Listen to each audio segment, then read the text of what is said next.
할렐루야. 네, 오늘은 예수님 탄생을 기념하여 성탄절로 지키는 귀한 날입니다. 예수님께서 사람의 몸을 입고 이 땅에 오셨고 그 이후로 수많은 그리스도인들이 예수님의 탄생을 축하하며 또 이 성탄의 아침을 함께 주님께 예배드리는 이 귀한 시간, 참으로 하나님께 영광을 돌리지 아니할 수가 없습니다. 예수님께서 이 땅에 오셨을 때에 그냥 오신 것이 아니라 미리 하나님께서는 구약 성경에 보니까 많은 선지자를 통해서 이 땅에 메시아를 보내줄 것이다. 메시아는 구원자를 말하죠. 우리의 죄에서 구원 얻을 그 부분 우리 스스로 할 수 없으니까 하나님 자신이 직접 사람의 몸을 입고 이 땅에 오셔서 우리를 구원할 것이다. 그것이 오래전부터 있어 왔던 일이었습니다. 그래서 그 선지자들을 통해서 이스라엘 백성들은 언제 예수님이 오실 것인가, 메시아 대신 예수님이 언제 이 땅에 오실 것인지 그들은 늘 기대하며 신앙생활을 해왔던 것입니다. 자, 그러자 이제 하나님께서는 약속을 하셨으면 반드시 성취하시는 분이시기 때문에 때를 기다려서 예수님이 이 땅에 보내시고자 하는 그 계획을 이제 이루십니다. 거기서 제일 먼저 이 처녀였던 마리아에게 가브리엘 천사를 보내서 하나님께서 너의 몸을 통해서 이 땅에 구원 얻을 백성을, 죄에서 구원 얻을 백성을 구원할 예수님을 이 땅에 보내주실 것이라고 그렇게 마리아에게 전하게 됩니다. 지난 시간에 여러분 아시다시피 마리아는 하나님에 대한 부분에 대해서 순종함으로써 결국 성령으로 예수님을 잉태하게 됩니다. 예수님을 잉태하고 이제 어느 날 호적을 당시 아우구스투스 로마 황제에 의해서 각 자기가 태어난 출생지로 가서 호적을 정리하는 그런 때가 됐었습니다. 그때 마침 이 마리아는 만삭의 몸이었어요.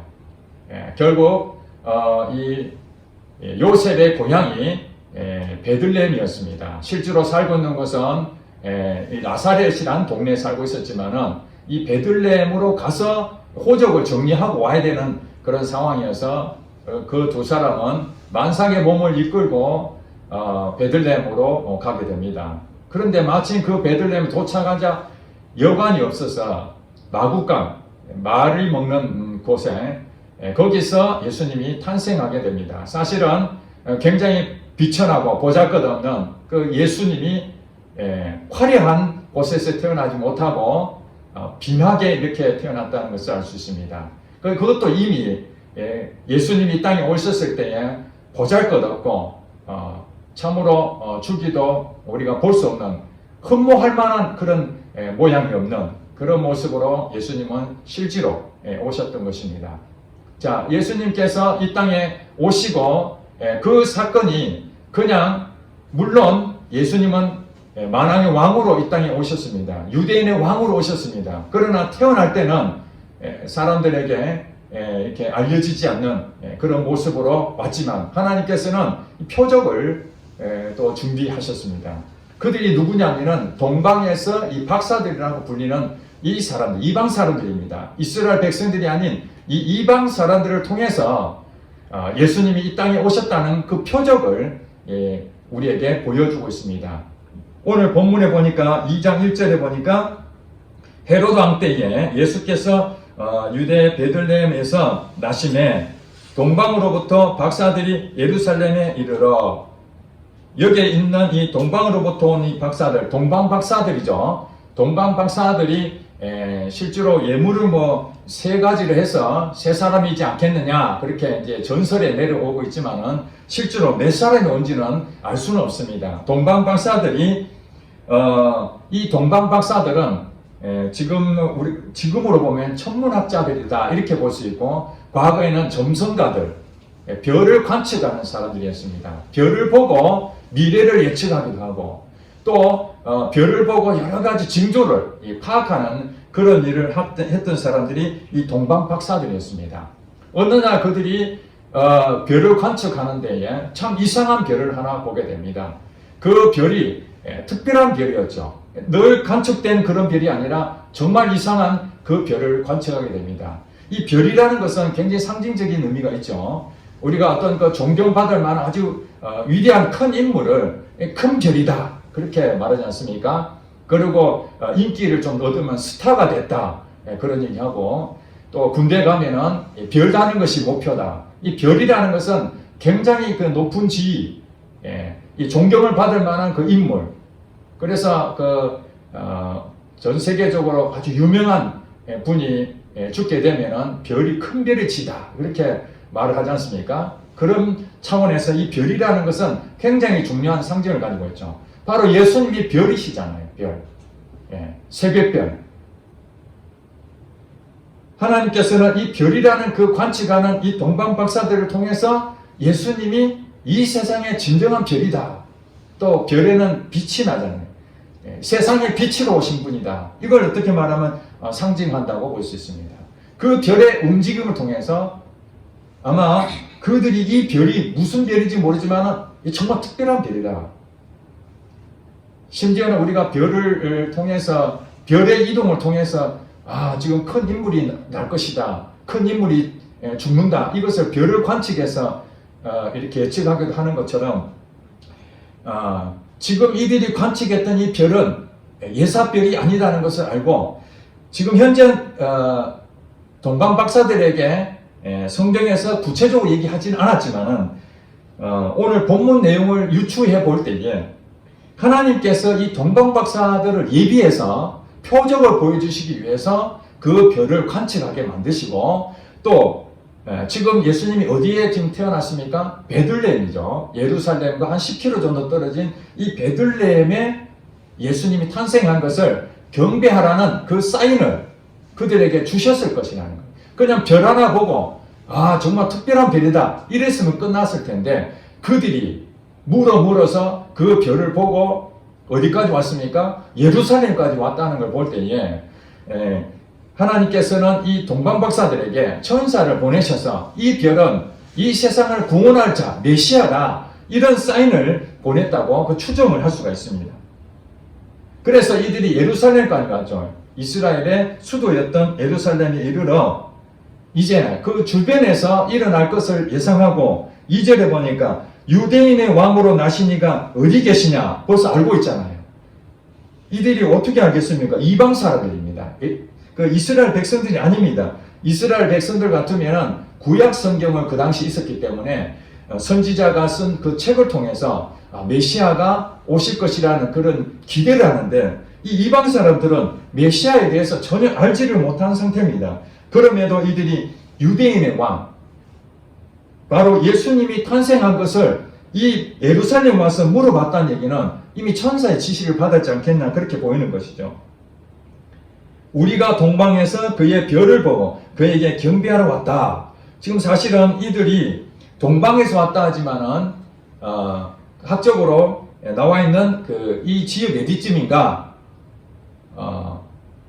페르시아 지역이라고 대충 그렇게 추정하고 있습니다. 페르시아에서 이 예루살렘까지 한 800km 정도 그렇게 예상을 한다고 합니다. 지금은 교통이 편리하기 때문에 쉽게 왕복이 되지만은 당시에는 낙타를 타고 굉장히 오랜 시간을 여행을 해야 됩니다. 그들이 별을 볼 때에 이미 예수님은 탄생하신 것이죠. 자, 그러니까 이 페르시아 거기에서 중동 지역에서 이 예루살렘까지 도착할 때까지 여러 시간이 걸렸겠죠.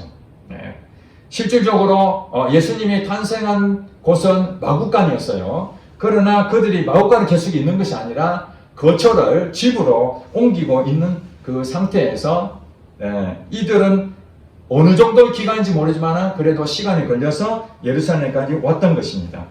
자, 여기서 그들이 무슨 얘기합니까? 그의 별을 보고 그에게 경배하러 왔다. 왜냐? 왕이기 때문에. 왕은 경배를 받는 존재 아닙니까? 그래서 유대인의 왕으로 나신 바로 그 예수 그리스도를 경배하려고 그 먼 곳에서 여기까지 왔다. 이렇게 설명을 합니다. 그랬더니 이 헤롯 왕이 당시에 유대, 이스라엘 지역을 통치했던 자였습니다. 이스라엘에 통치했던 이 헤롯 왕도 사실은 유대인이 아니었어요. 에돔 그 예서라고 하죠. 야곱과 예서 두 형제지간에 야곱의 후손들은 이스라엘 백성들이고 에돔의 후손으로 이 헤롯 왕이 그 출신이었던 것입니다. 유대인이 아니었어요. 그러나 그 부모가 그 아버지가 그 로마의 그 좋은 역할을 해서 한 자리를 얻게 된 것입니다. 그래서 이 권력을 얻으면서 그 아들에게 물려줬는데 그 아들이 이스라엘 지역을 통치하게 됐습니다. 물론 로마에서 인정한 그 왕이었습니다. 이 헤롯 왕은 이스라엘 백성들을 다스리기 위해서는 이스라엘에 대해서 그 민심도 얻어야 되고, 그러나 이 헤롯 왕은 굉장히 포악했고, 심지어는 자기 권력을 유지하기 위해서 자기 그 가족들도 죽이기를 서슴지 않았던 아주 악독한 자였습니다. 자, 그러니까 유대인 왕이 지금 탄생했다라는 경배하러 왔던 이 동방박사 얘기를 듣는 순간에 이 헤롯 왕이 깜짝 놀란 것입니다. 왜냐하면 자기가 이스라엘의 지금 현재 왕인데, 이스라엘 왕이 누가 태어났다 하니까 자기는 그러면 어떻습니까? 권력을 잃어버리는 상황이 된 것이에요. 그리고 온 예루살렘이 듣고 소동한 이유가 무엇입니까? 그들은 유대인들은 구약 선지자를 통해서 예수님이 이 땅에 오실 것이라는 것을 오래전부터 말씀을 통해서 알고 있었는데, 그것이 언제 올 것인가 그 때를 모를 뿐이지 반드시 올 것이라고 예상하고 있었습니다. 그런데 동방박사를 통해서 이 땅에 유대인 왕이 태어났다는 그 소식을 듣는 순간 그들은 실질적으로 자기 때에 이런 일이 일어난다는 것에 대해서 굉장히 놀랄 수밖에 없었습니다. 자, 그래서 이 상황에서 헤롯 왕이 자기는 성경을 잘 모르니까 유대인의 그 율법학자들, 또 대제사장들, 백성의 서기관들을 모아놓고 그리스도가 어디서 나겠느냐 이렇게 물어봅니다. 이 4절에 보니까 왕이 모든 대제사장과 백성의 서기관들을 모아 그리스도가 어디서 나겠느냐 그렇게 물어보니까 이제 그들이 성경에 대해 박사들이 아닙니까? 그들이 이렇게 말합니다. 유대 베들레헴이다.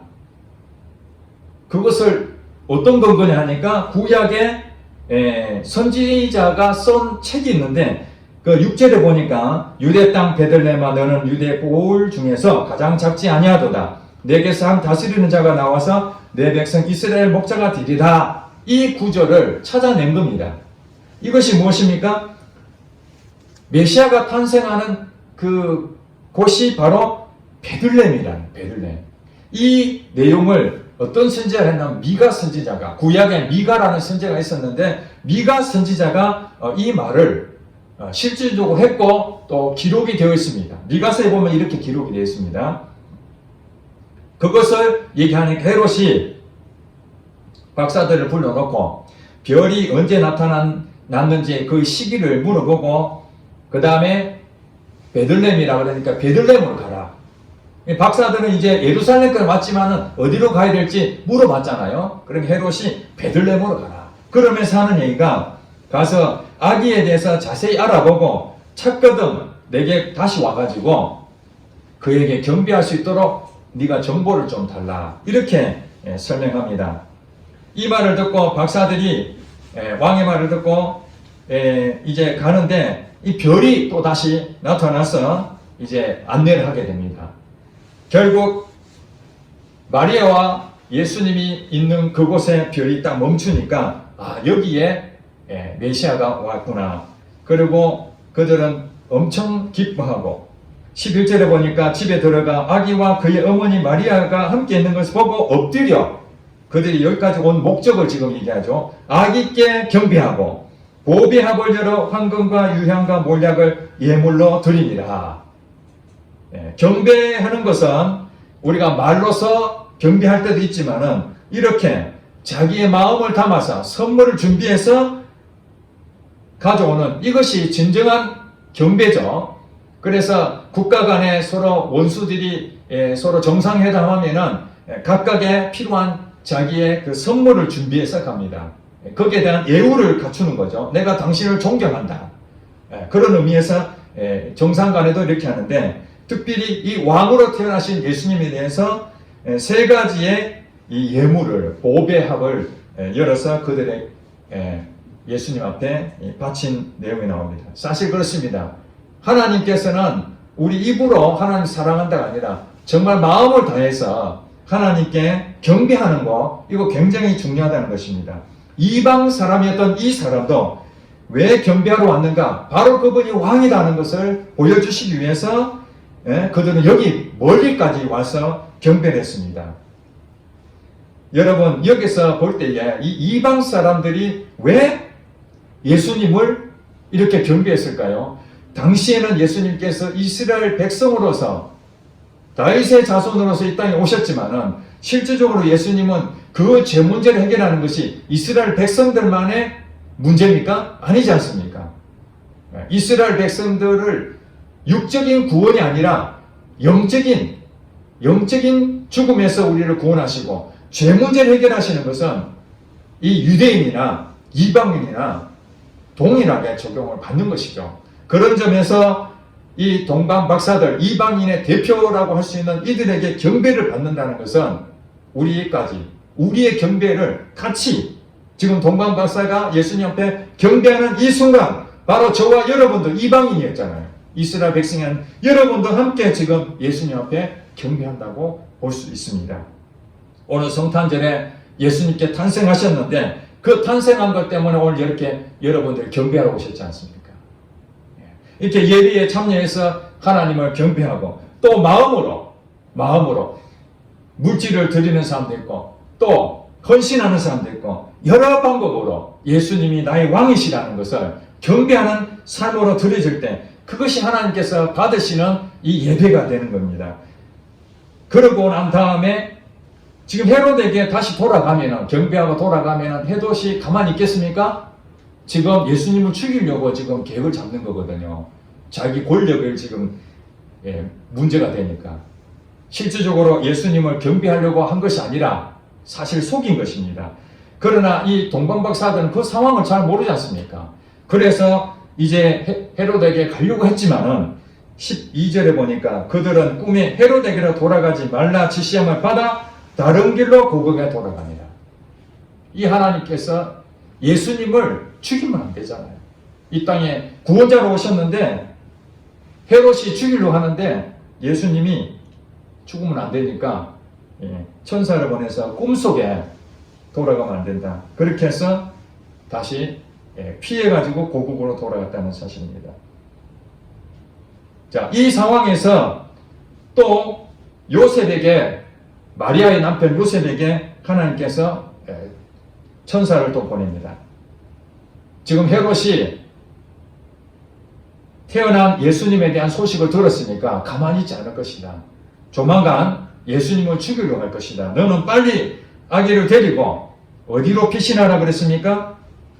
13절에 보니까 그들이 떠난 후에 주의 사자가 요셉에게 현명하여 이르되 헤롯이 아기를 찾아 죽이라니 일어나 아기와 그의 어머니를 데리고 애굽으로 피하여 내가 네게 이르기까지 거기 있으라. 애굽으로 피하라. 그걸 누가 지시했습니까? 하나님께서 천사를 통해서 지시했습니다. 여러분 이걸 잘 보시기 바랍니다.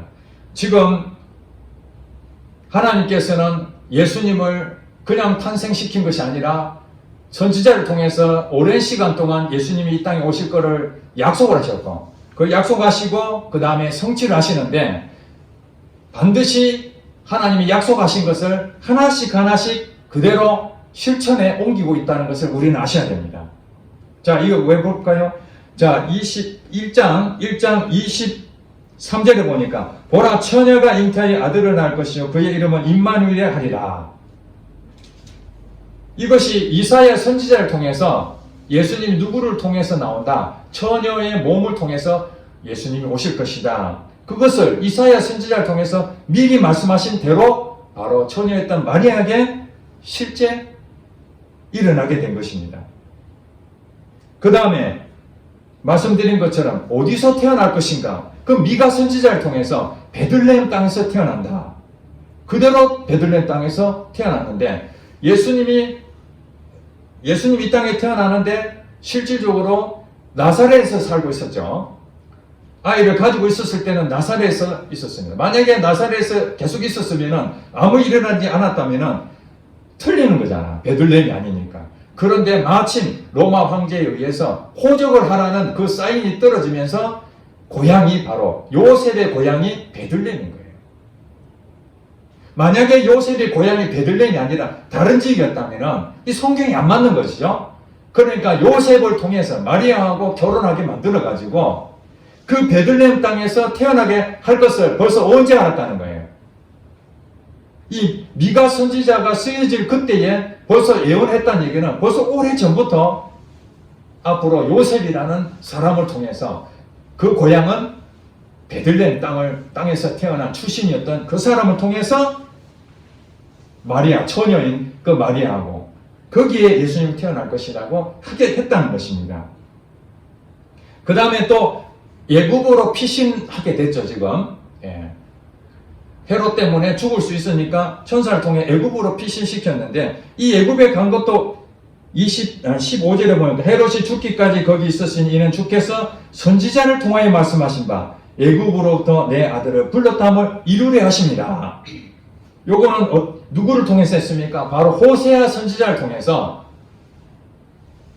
이미 예수님께서는 애굽으로 피신해서 다시 이스라엘 땅으로 돌아올 것이라는 것을 벌써 수백 년 전에 예수님 탄생 수백 년 전에 이 호세아 선지자를 통해서 미리 예언하신 거예요. 그러니까 애굽으로 안 갔다면 이게 메시아가 아닙니다.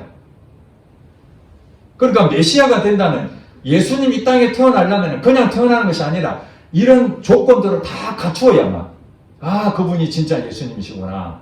그것을 믿을 수 있기 때문에 하나님께서는 이 마태를 통해서 우리에게 지금 구약 선지자를 통해서 실제로 일어난 사실을 지금 조목조목 선지자의 예언이 이루어졌다는 것을 계속 이렇게 우리에게 설명해 주고 있는 것입니다.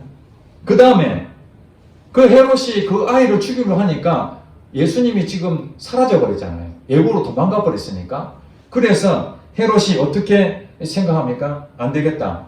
그 동방박사들이 그 별을 봤던 그 때를 기준으로 해가지고 애국으로 피신했으니까 그 기간이 대략 한 1, 2년 정도 계산해가지고 2살 아래에 있는 모든 아이들은 베들레헴에 있는 그 아이를 다 죽여버려라.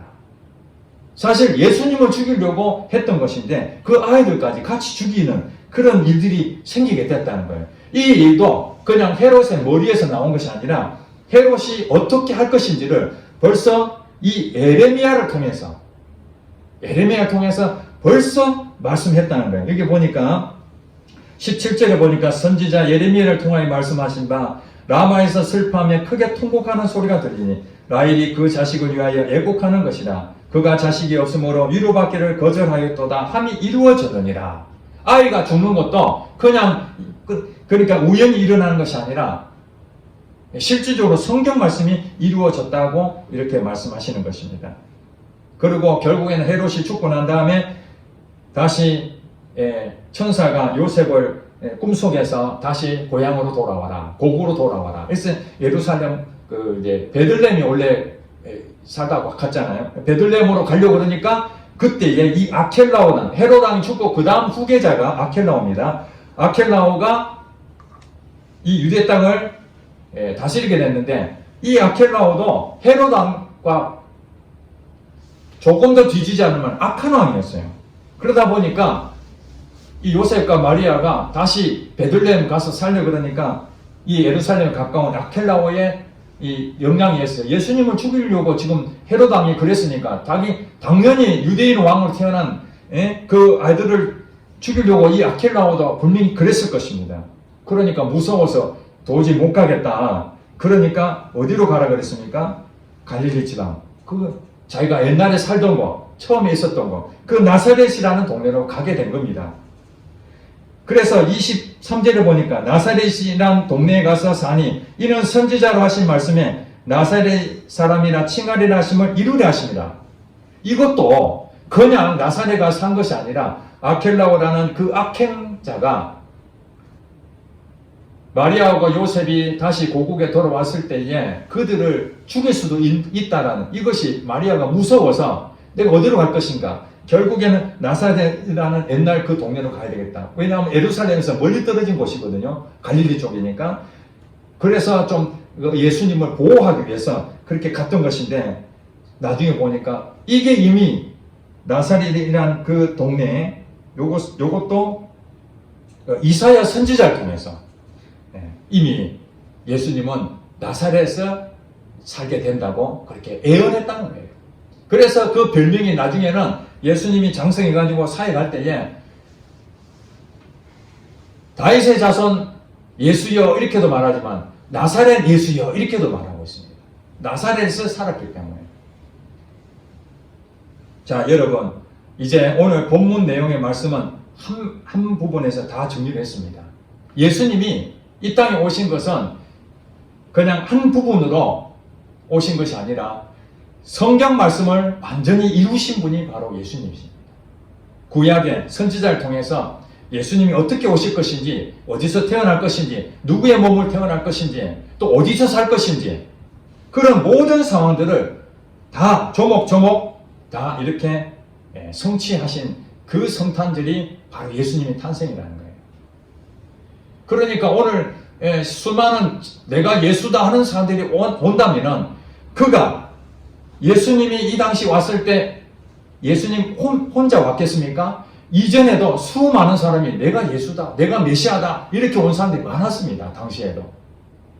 그러면은 자, 구약의 메시아로 왔다는 사람들, 그 사람들을 참 체크해보자. 너가 예수라면 너 베들레헴에 태어났어? 너 처녀의 몸으로 태어났어? 이것을 다 확인해 보면은 그 중에 한 가지라도 안 맞으면 다 예수가 아니라는 거예요. 오늘 저와 여러분도 마찬가지입니다. 하나님께서 이 땅에 보내신 것은 그냥 우연히 보낸 것이 아니라 예수님조차도 이렇게 하나님 말씀대로 그대로 이루어져 갔잖아요. 헤롯 왕이 왜 그때 있었고 요셉과 마리아가 왜 그때 예수님을 탄생해야 될지, 이게 바로 다 성경의 말씀을 이루기 위해서 다 이렇게 만들어 놓은 것처럼 저와 여러분들이 오늘 2000년대 이후에 태어나신 분 여기 없잖아요. 다 1900 몇십 년대 이렇게 태어났잖아요. 그렇게 해서 지금 2000년대를 지금 살고 있는, 지금 오늘 우리에게 이 시간에 또 부모를 어떤 분을 만나게 하고, 또 형제들은 어떻게 만나게 하고, 또 우리가 살고 있는 지역은 그 많은 지역 중에서 대한민국에, 그것도 구미 땅에 같이 이렇게 살고 있다는 사실은 그냥 우연이라고 생각할 수 없다는 것입니다. 하나님께서 여러분 한 사람 한 사람에 대한 계획을 다 갖고 계시고, 그 계획을 하나님께서는 하늘에서 뜻이 이룬 것처럼 땅에서도 지금 이루어가고 있는 줄 믿으시기 바랍니다. 여러분 삶은 그것을 적용하지 않는다면 예수님 탄생하고 내하고 무슨 상관이 있겠습니까? 우리가 만약에 예수님 탄생 이전에 이방으로서 이방 사람 태어났으면 우리는 하나님을 모릅니다. 우리 이 땅에서 천국에 소망이 없는 자들입니다. 그러나 하나님께서는 우리를 이미 창세 전부터 택정하여 하나님의 아들로 삼으시고, 이방 나라에 우리가 소속되겠지만 예수 그리스도를 믿음으로 구원 얻는 은혜를 주셨으니, 그리고 이 땅에 수많은 사람들이 복음을 증거하고 오늘 저와 여러분들이 그 복음을 받아들여서 하나님의 영생을 얻는 천국의 자녀가 되는 그 은혜를 입었지 않습니까? 이 얼마나 놀라운 일입니까? 대단한 일입니다. 그 다음에 또 한 가지 우리가 생각해야 될 건 무엇이냐? 하나님을 경배한다고 하지만 진심으로 경배하는 사람이 있고 거짓으로 경배하는 사람이 있다는 것입니다. 동방박사들은 이방 사람들이었지만 진심으로 그 아기 예수님이 나의 주인이시다, 왕이다 하고 경배했습니다. 마음을 다해서 경배했습니다. 그러나 이 헤롯 왕은 똑같이 경배한다고 말을 했습니다. 그러나 어떤 일을 했습니까? 오히려 경배하는 것이 아니라 그 예수님을 죽여버리는 그런 일을 자행했던 자가 바로 이 헤롯 왕이 그런 계획을 세운 것이죠. 그래서 예수님을 못 죽이니까 다른 아이들까지 죽이는 이런 잘못된 길을 걷고 있는 것이죠. 오늘날도 예수님의 탄생을, 예수님이 우리의 왕으로 오셨다는 것을 진심으로 경배하는 자가 있는 반면에 이 성탄절, 이 귀한 날을 모든 사람이 축하를 해야 될 이 상황에 예수님이 주인이 아니고 내가 주인이 되고 산타클로스가 주인이 되고 세상이 주인이 되는 이러한 세상으로 지금 예수님이 경배받을 자리에 말로는 메리 크리스마스 이렇게 말을 합니다. 즐거운 이 성탄, 예수님이 나의 주인이십니다. 그렇게 말을 하면서도 실질적으로 예수님 믿지도 아니하고 예수님 멸시하고 산타라는 것을 동원하고 어제 그 뉴스에 보니까 예수님에 대한 행적들을 오래 전에는 했었는데 요즘은 무엇을 받겠냐면 산타 메시지를 듣는다는 거예요. 아니 이 성탄절에 예수님 메시지를 들어야 되는데 산타 메시지를 산타 그 출신이 그 핀란드거든요. 핀란드에서 매년 이 성탄절 되면은 산타가 한 말씀 하신다는 거예요. 예수님 탄생에 대해서 자기가 주인이 돼가지고 세상 사람들에게 평화와 이런 위장된 경배를 하는 이것을 세상 사람들은 열광하고 예수님보다도 오히려 자기들이 먹고 마시고 즐기면서 예수님 모멸하고 있는 것이죠. 그런 모습들이 당연한 거라는 거예요. 왜냐하면 너희가 세상에서 환난을 당하라. 담대하라. 내가 세상을 이겨라. 세상은 우리하고 하나가 될 수가 없습니다. 가는 길이 다르기 때문에. 세상은 세상의 길을 갑니다. 넓은 길입니다. 그러나 하나님을 경배하는 자들은 좁은 길로 가지 않습니까? 가치관이 다릅니다. 그런데 어떻게 함께 하겠습니까? 이 세상은 예수님을 미워하고 예수 믿는 사람을 미워합니다. 오늘 수많은 안티 그리스도인들이 얼마나 많습니까?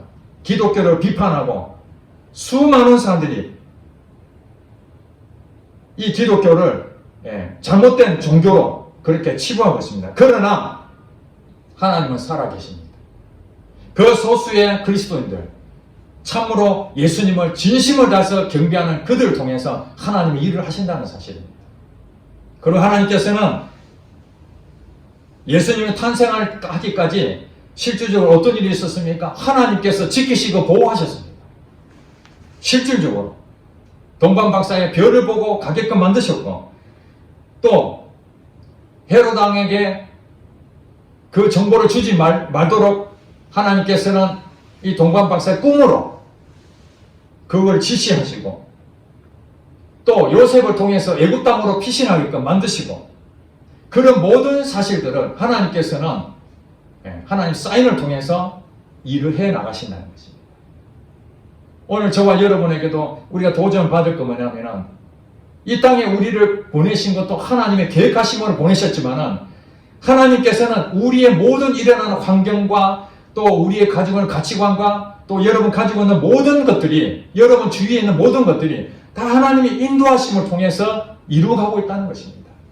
보이지 않지만 영적 세계를 통해서 하나님은 우리에게 수많은 천사를 통해서 어려운 위험에서도 건져주시고 이 코로나 가운데서도 여러분 다시 힘을 얻게 하시고 피할 길을 주시고 다 막혀 있어 보이지만은 사방으로 다 우겨쌈을 당하지만은 하나님께 하늘문을 여시고 하늘 창으로 우리에게 공급하시고 지금까지 인도해 오셨다는 사실입니다. 그래서 예수님이 이 땅에서 하나님의 사역을 감당할 수 있도록 역사하신 것처럼 오늘 저와 여러분들도 똑같이 이 땅에서 보냄받은 것뿐만 아니라 하나님의 인도하심이 지금도 일어나고 있다는 사실입니다.